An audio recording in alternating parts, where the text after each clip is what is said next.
On a world where perfection was not just encouraged but legally enforced, Commander Vale made what would later be described in at least 12 official reports as a decision of staggering emotional irresponsibility.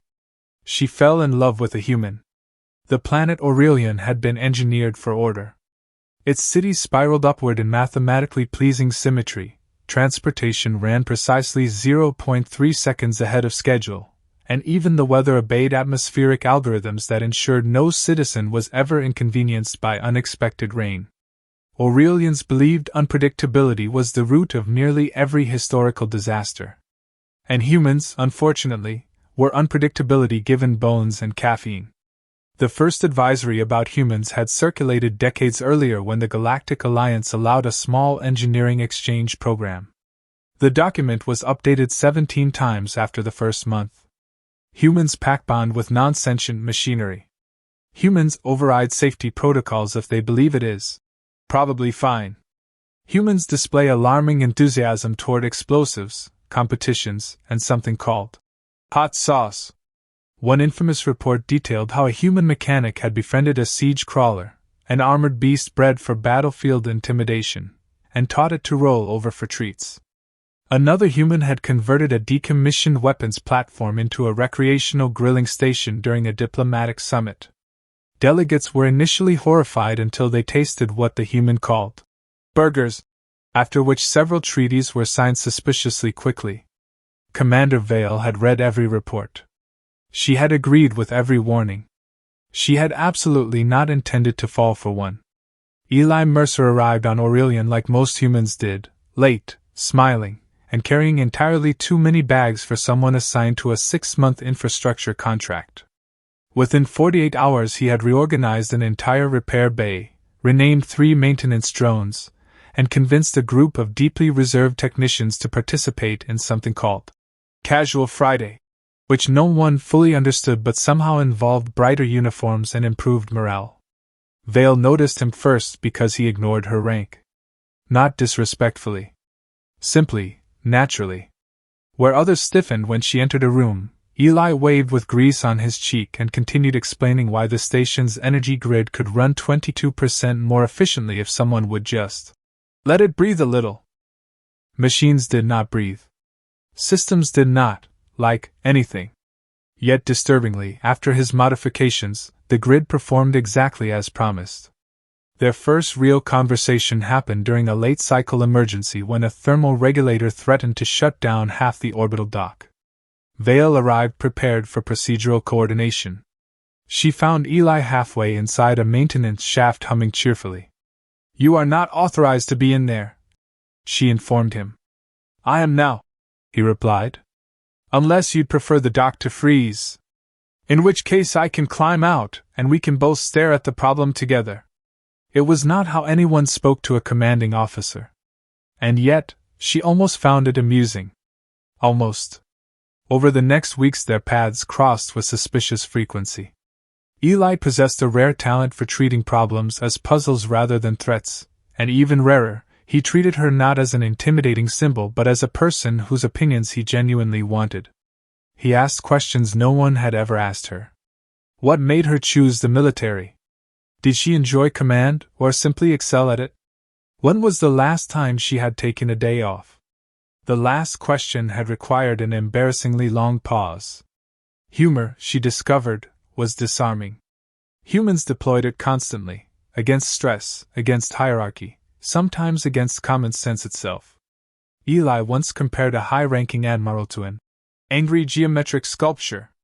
Vale had not understood the joke until hours later, at which point she startled herself by laughing out loud in her quarters. Aurelians did not laugh alone. It became increasingly difficult to deny that she looked forward to his presence. He brought warmth into rooms designed for efficiency. He told stories filled with chaotic relatives and improbable childhood adventures. He listened when she spoke, truly listened, as if her thoughts mattered beyond their tactical usefulness. The realization unsettled her. So did the ease with which he seemed to care. The law regarding cross-species reproduction was unequivocal. After early experiments across the Alliance produced offspring with volatile biological advantages, rapid adaptation, accelerated cognition, emotional intensity. Most advanced civilizations enacted prohibitions. The official phrasing was sterile. Genetic convergence between incompatible evolutionary lines presents unacceptable societal risk. Unofficially, people said hybrid children bent probability. When Vale requested a confidential medical consultation, the physician spoke with careful neutrality. "Commander, human genetics are vigorous. Hybrids often demonstrate extreme resilience. Intelligence spikes are common. Emotional range may exceed typical Aurelian parameters. Is the outcome dangerous?" she asked. The doctor hesitated, a gesture so subtle most would miss it. "Unpredictable." The word echoed long after she left. She expected Eli to panic when she told him what she was considering. Humans, according to every briefing, feared commitment nearly as much as they loved reckless endeavors. Instead, he grew very still. Then he said quietly, "Whatever you decide, you won't face it alone." No dramatic speeches. No pressure. Just certainty. It was in that moment she understood something the reports had failed to capture. Beneath human impulsiveness ran a current of startling loyalty. Days passed while she calculated outcomes the way she approached any strategic operation. Career impact severe? Social standing compromised. Legal consequences potentially catastrophic. Emotional projection, however, refused to remain orderly. For the first time in her meticulously structured life, the path ahead was not optimized. It was simply desired. The decision crystallized during an otherwise ordinary station cycle. Eli was explaining, with excessive enthusiasm, why a coffee machine qualified as morale-critical infrastructure, when he caught her watching him. "You're smiling again," he said. "I do not smile repeatedly. You do around me." The observation should have embarrassed her. Instead, it felt like stepping into warmer gravity. Later, alone beneath the quiet glow of Aurelian's twin moons, Commander Vale submitted sealed authorization for a private reproductive procedure. No committee. No strategic review. No permission. For the first time in a career defined by flawless adherence to protocol, Commander Vale chose something purely because her heart insisted upon it. She told herself the hardest part would be concealment, managing schedules, deflecting medical inquiries, maintaining the image of perfect control. But as confirmation arrived and reality settled in, an unfamiliar sensation threaded through her disciplined composure. Anticipation. Somewhere across the station, Eli was probably reorganizing tools that did not require reorganizing, humming off-key, entirely unaware of how profoundly he had already altered the trajectory of her existence. Commander Vale exhaled slowly, placing a hand over a future no law had prepared her for. For the second time in her otherwise impeccable life, she did something astonishingly reckless. She allowed herself to hope. And she had absolutely no idea that hiding the pregnancy would soon become the least complicated part of her problem. Commander Vale had faced asteroid storms, tactical ambushes, and once negotiated a ceasefire while suffering from a fractured clavicle without displaying so much as a wince. None of those experiences prepared her for pregnancy. Aurelian pregnancies were famously uneventful. Expectant mothers maintained their routines, consumed precisely calibrated nutrient gels, and typically described the process as mildly inconvenient but medically elegant. Hybrid pregnancy, as it turned out, was neither mild nor elegant. The first symptom arrived at 2:17 station time when Vale woke with an overwhelming, almost spiritual need for something called pickles. She had never tasted a pickle. She did not even know what a pickle was. Yet her entire nervous system insisted that if she did not obtain one immediately, civilization might collapse. 23 minutes later, Eli Mercer appeared outside her quarters holding 3 jars and looking absurdly proud of himself. "I didn't know which kind you'd want," he whispered, as if smuggling classified artifacts. "So I brought sour, extra sour, and something labeled experimental garlic." "You crossed a restricted docking corridor for fermented vegetables?" she asked. "You say that like it wasn't obviously worth it." She opened the jar. The smell alone nearly rerouted her consciousness. Then she tasted one. Aurelian medical logs would later record that Commander Vale consumed the entire container in under 4 minutes while maintaining uninterrupted eye contact with the middle distance. Eli watched in delighted horror. Should I be impressed or afraid? I am unsure, she admitted, already reaching for another. Cravings escalated from there with terrifying creativity. One afternoon she required melted sugar layered over nutrient crackers. Another day it was ice so cold it formed vapor in the air. Then came the request for spicy noodles, which Eli described with a reverence usually reserved for sacred texts. The first bite made her eyes water. The second caused her to gasp. By the third, she was sweating through a uniform engineered to regulate body temperature across desert campaigns. This is a weapon, she managed. It's comfort food. No civilization should survive this. Yet she kept eating. Eli treated each craving like a heroic campaign. He navigated customs checkpoints with the confidence of a man who had decided rules were more like suggestions. Once, when a supply officer questioned why he was transporting 6 varieties of frozen dessert across sectors, he simply said, "Medical necessity," with such earnest conviction that no one argued. Vale began to notice something unsettling in herself. She was smiling more. Not the polite, diplomatic curve she deployed at ceremonies, but genuine, involuntary amusement. During a strategic briefing, an officer misaligned a projection by 2 degrees. Normally she would correct it immediately. Instead, she found herself wondering whether the baby would inherit Eli's disregard for minor imperfections. That thought was quickly followed by the realization that she had started thinking of the child as a person rather than a risk assessment. Her colleagues noticed changes too. Commander Vale, who once worked through rest cycles, now paused to eat. She requested shorter patrol shifts.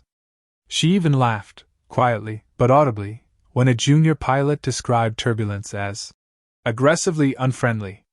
A wellness report was filed within the week. Meanwhile, Eli had entered what he called maximum preparedness mode.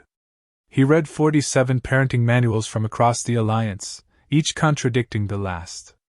He attempted to childproof her quarters despite the walls being reinforced against meteor strikes.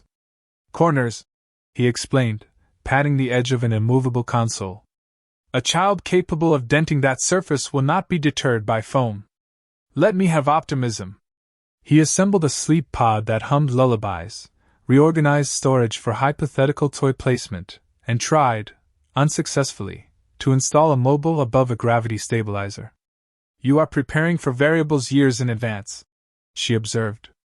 That's called planning. You have ignored every plan I have ever seen you given.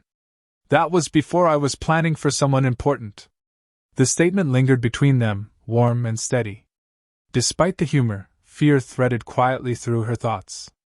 One evening, as they watched cargo vessels drift like patient stars beyond the viewing glass, the weight of uncertainty pressed too firmly to ignore. What if the child does not belong anywhere? She asked. It was not a commander's question. It was a mother's. Eli considered this without rushing to reassure her. Humans, she had learned, often understood that silence could be its own form of care. Then we build a place that does, he said at last. Simple. Certain. As if belonging were not something granted by society, but something constructed through stubborn love. Emotion tightened unexpectedly in her chest. Discipline had always been her foundation, predictable, reliable, strong. This felt stronger. Weeks later, during a routine medical scan, the technician froze mid-analysis. Commander, the fetal neural activity just spiked. Define spike. Response pattern suggests external stimulus. Eli leaned closer. Hey there, little comet, he said softly, apparently inventing nicknames already. Try not to terrify the doctors before you're even born. The monitor steadied instantly. The physician blinked twice, recalibrated the instruments, and then whispered. Heart rate synchronization. It stabilized at the sound of his voice. Vale stared at the display, something profound rearranging itself inside her understanding. Bonding before birth. Humans, it seemed, began loving early. Of course, secrecy could not last forever. Medical clearances required layered documentation, and even discreet physicians answered to systems far less sentimental than people. The first sign of trouble arrived as a politely worded notification. Irregular biometric exemptions detected. Audit scheduled. Vale read it twice. Across the room, Eli was attempting to assemble a collapsible cradle and losing a battle with the instructions. "I assume that expression means paperwork," he said. "Security review." "Ah," he replied, far too calmly. "On a scale from mild inconvenience to dramatic chase sequence, where are we?" She considered the question with uncomfortable sincerity. "For the second time in my career," Commander Vale said slowly, "I am contemplating running." Eli brightened immediately. "If we run, can we at least pack snacks?" "Running is always better with snacks." She should have reprimanded him. Instead, she laughed, a clear, unrestrained sound that would have stunned every officer who had ever served under her.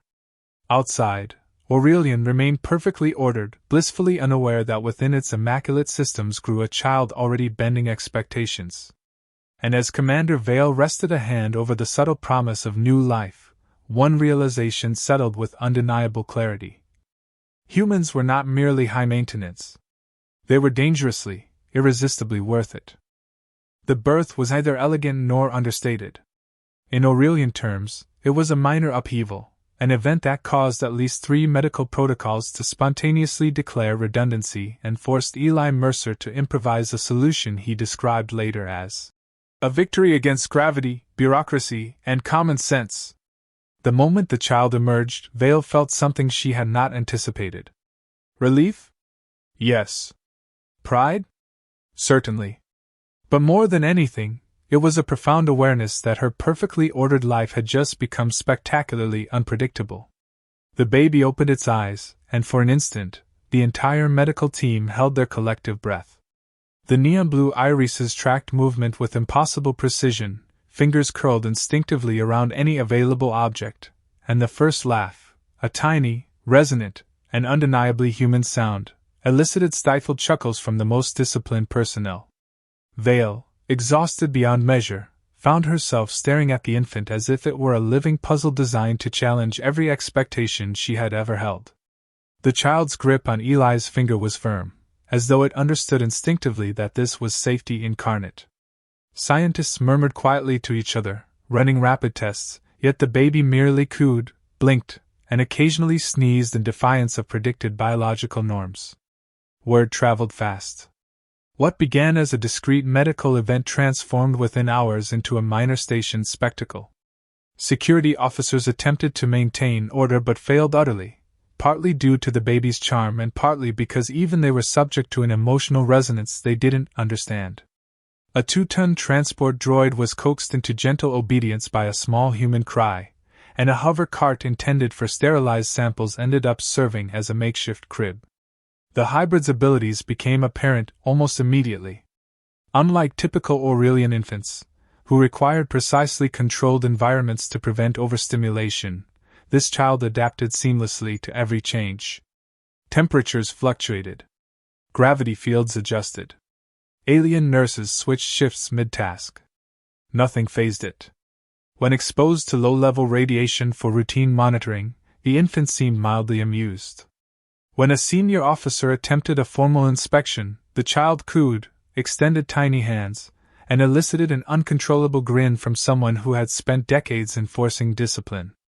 The contrast between protocol and reality became a running joke, at least among those with enough courage to smile in front of supervisors. Eli was extraordinary in his devotion. Every potential inconvenience was met with absurd creativity. He sang lullabies in a repertoire that spanned 3 human cultures and 2 alien tonal scales, often inventing new songs on the spot. He attempted cradle construction using materials that would make engineers of both species weep. Once, during a supply delay, he fashioned a mobile from spare drone components that spun gently above the crib while playing soothing hums. Vale watched him, sleep-deprived yet fully captivated, realizing that he was more competent, tender, and absurdly determined than she could have ever imagined. The baby's personality emerged almost immediately. It was sociable to an alarming degree. Any individual in its line of sight would feel compelled to interact. Security guards, who had memorized over 200 directives regarding infant interaction, were reduced to cooing and laughing. Scientists found themselves debating whether the child's cognitive responses constituted genius or experimental chaos. Visitors from other sectors arrived hoping to study the phenomenon, only to leave with notebooks full of data and hearts inexplicably softened. Despite the levity, challenges piled up. Sleep, a basic biological necessity, was disregarded entirely. Nights stretched into a series of improvisations involving swings, low-gravity cradles, and whispered human lullabies. Meals were irregular, diapers required constant attention, and the sheer unpredictability of movement meant that every space required vigilance. Vale, trained to command fleets and subdue hostile operatives, was now negotiating with a 6-month-old capable of redirecting entire logistics protocols with a single determined squeal. Yet, amidst the chaos, love solidified into a tangible force. Watching Eli drift into a doze while the baby rested contentedly on his chest, Vale felt an intimacy she had never imagined. Discipline had built her career, but devotion, in its messy, unpredictable, radiant form, had built her life. She recognized the child's influence on her world, not just as a source of laughter, disruption, and occasional exasperation, but as a living testament to what could happen when order and chaos collided in perfect harmony. Government officials arrived to assess the hybrid's impact. They expected dangerous anomalies, systems failure, and potential civil unrest. Instead, they witnessed laughter, cooperation, and sudden improvements in workflow. Even the most rigid inspectors were co-opted by the infant's charm, cooing softly as if bribed by instinct. Reports would later note that productivity spikes coincided suspiciously with moments when the child was awake and interacting with personnel. The human factor, it seemed, was not just tolerated, it was transformative. Vale and Eli navigated the growing attention with humor and exhaustion in equal measure. Publicity, protocols, and curiosity were secondary to the immediate, intimate experience of parenthood. They learned to anticipate the child's needs, to improvise solutions in real time, and to celebrate small victories, like naps longer than 15 minutes or successful feeding without incident. Each day brought surprises, laughter, and moments of pure, unplanned joy that contrasted sharply with the carefully calibrated routines Vale had once held sacred. By the end of the 3rd month, a quiet truth settled over their household. This child was not merely an experiment in hybrid genetics. It was a catalyst, a connector, a force that disrupted expectations, softened hearts, and inspired collaboration. Even in a society structured for perfection, the infant's presence revealed that unpredictability could carry its own kind of brilliance. As Vale watched the child reach for Eli's face with a tiny, determined hand, she recognized that the challenges ahead, government scrutiny, medical uncertainties, sleepless nights, were insignificant compared to what they had gained. Humans, she realized, were never truly a threat. They were an upgrade, messy, inconvenient, brilliantly alive, and utterly irresistible. And in that quiet, chaotic domesticity, Commander Vale understood for the first time that life, love, and laughter could coexist perfectly with duty, if only one had the courage to embrace the unpredictable.